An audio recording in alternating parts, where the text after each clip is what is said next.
Hello survivors and welcome to another video.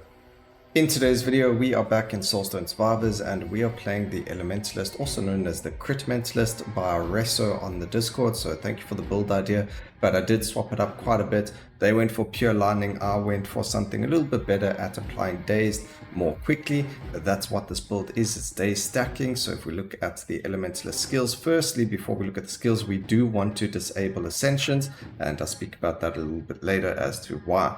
And then if we look at the skills, we are going to actually be running the characters Lightning Beam and Core Lightning. Core Lightning deals damage based on the number of stacks of Dazed, so that's why we Dazed stacking. And then we get Lightning Surge, Power Conductor and Shockwave Totem.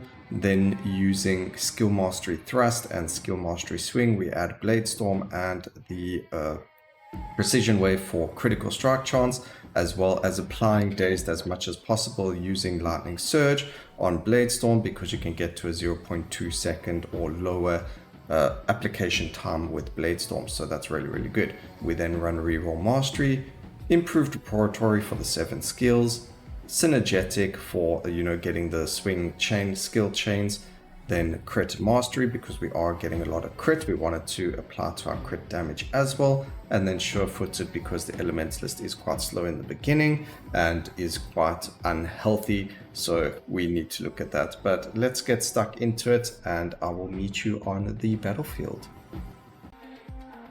We just finished cycle 0, as you can see we did it in 5 minutes 27 seconds.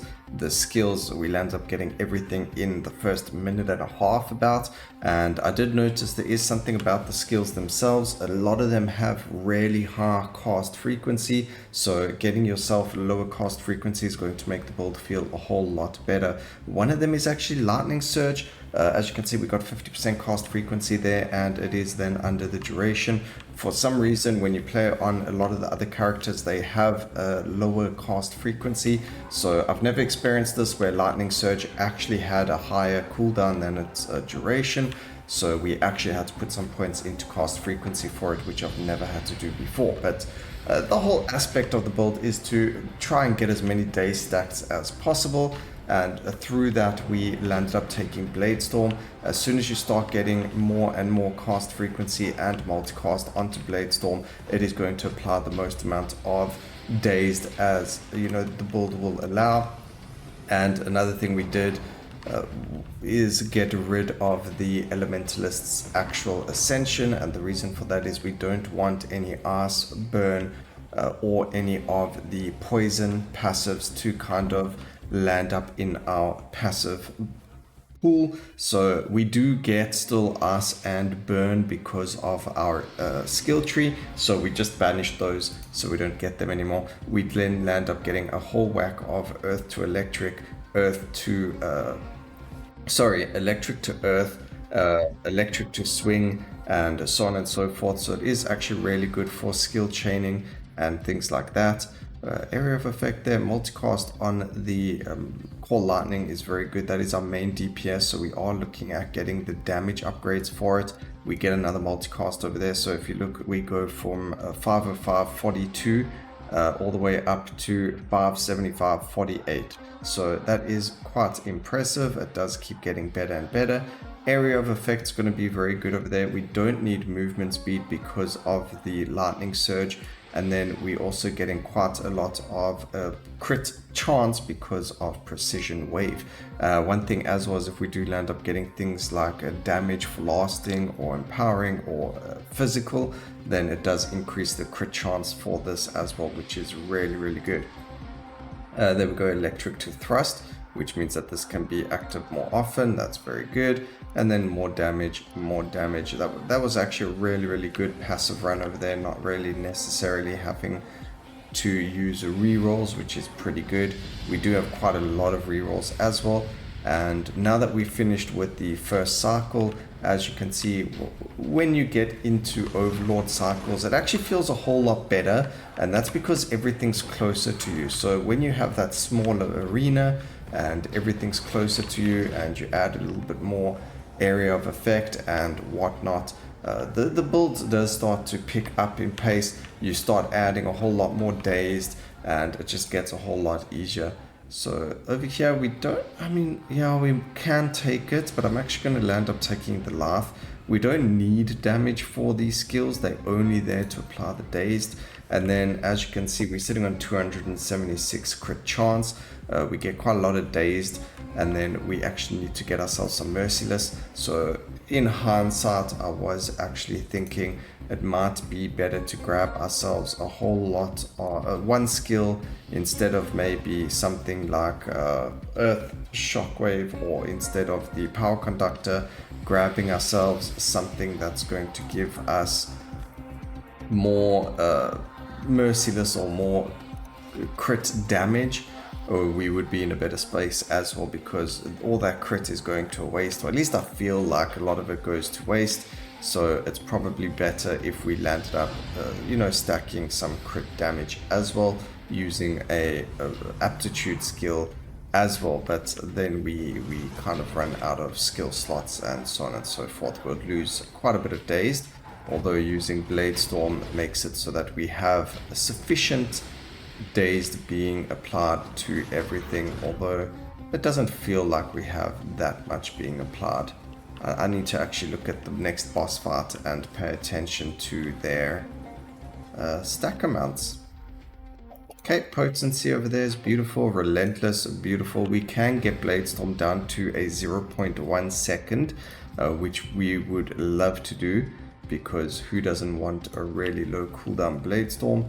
But I don't think we're going to get that done today. This is just one of those, let's see if it is viable. We will do a second cycle just to see how well the build performs as it gets more difficult. But let's just take a look over here. We've got the bosses spawning, and let's see how much we are going to be doing to them. So I can't really, about 600 stacks there on the Fallen Art, 700. So nearly 1,000 stacks over there, which is then going to go up to, what's that, 50,000 damage dealt to them when Core Lightning procs, and that's per tendril that kind of comes down to, or Lightning Pillar.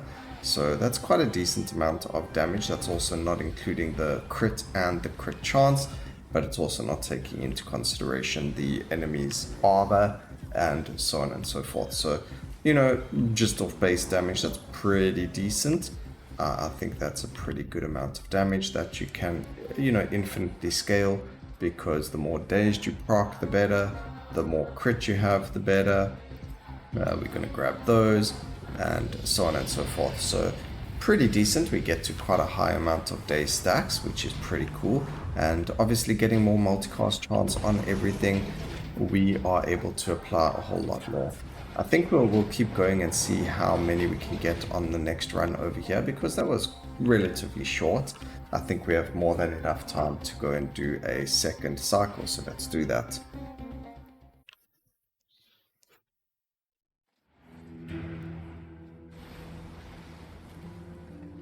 Okay, let's see what you've got for us.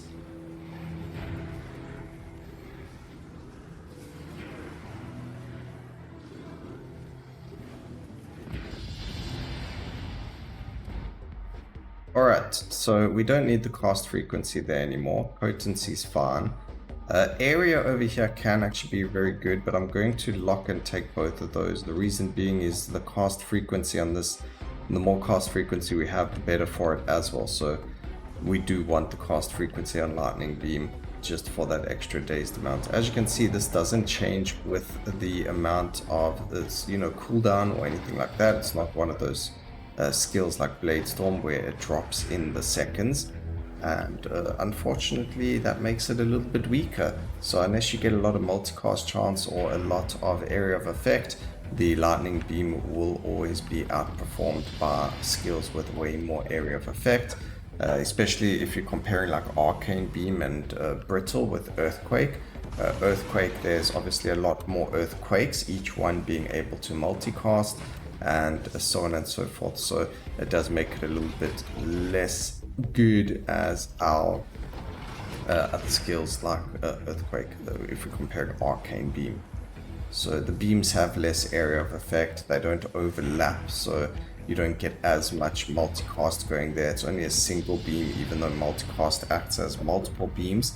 but multicast on Earthquake, each circle multicasts, and you get multiple circles. So it's very weird and wonderful to explain, but Brittle on the Earthquake is just completely busted.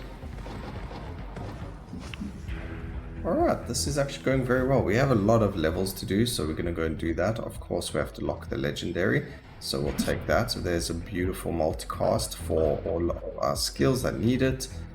Grab the magnetic, area of effect, electric to thrust is beautiful. Some more cast frequency. We're going to grab more area, not that we necessarily need it, but it is going to help us a lot. I don't think we need more. As you can see, the cooldown is already lower than the duration, so skill chain for electric to thrust isn't necessary over there, so we're not going to grab that. We actually don't need the multicast. We're going to grab that. Damage over here, no, don't need that. We'll re-roll this. There's a damage increase for core lining and for blade storm, both area. We don't necessarily need that. Cast frequency is good. Potency over here. Do we need more movement speed? I don't think so, so that's fine. Again, getting a lot of electric to thrust, so we're actually going to remove that. Get the laugh then. We don't need the electric to thrust. I think at 20% that's more than enough, and anyway the cooldown is low enough to not warrant taking it. Being a buff, it doesn't really multicast, so it just kind of applies the buff once you get it again, or once the cooldown is set. I mean, you can see it over there, skill chaining already. You can see already before it even gets to the end of its cooldown, the green bar keeps going up to full again and again. So that is what happens when you skill chain a buff. And is it worth doing? No, especially if you have the cooldown and the duration at the right points. Alrighty, we have way more than enough crit chance, so we're not going to grab this. It's not really going to make that much of a difference. We'll grab the merciless, damage, armor would be very good over here, block chance, over here life is better, potency is very good because we go from 173 all the way to 188, which is quite a decent chunk. So potency is fine to get on this. It is going to increase our crit chance even more, but this makes it so that you can banish your crit chance as a passive in your skill tree, especially when you are playing with crit builds. So really cool to have that. That was actually really enjoyable, really fun to play. I don't expect this to take, like, you know, push you into really insane levels, but really fun. Did a lot of damage, 1.9 billion damage. Power Conductor coming second. I really thought Blade Storm would have been a higher damage, but I do remember Power Conductor being very strong. So, you know, guys, test out the build. Let me know what you did to change it, if you did anything. Let me know how far you got, if you did push it, and let me know how you found it. Also, please remember to like, comment, and subscribe for more videos like this in the future. And always remember, keep safe, survivors. Until next time, cheers.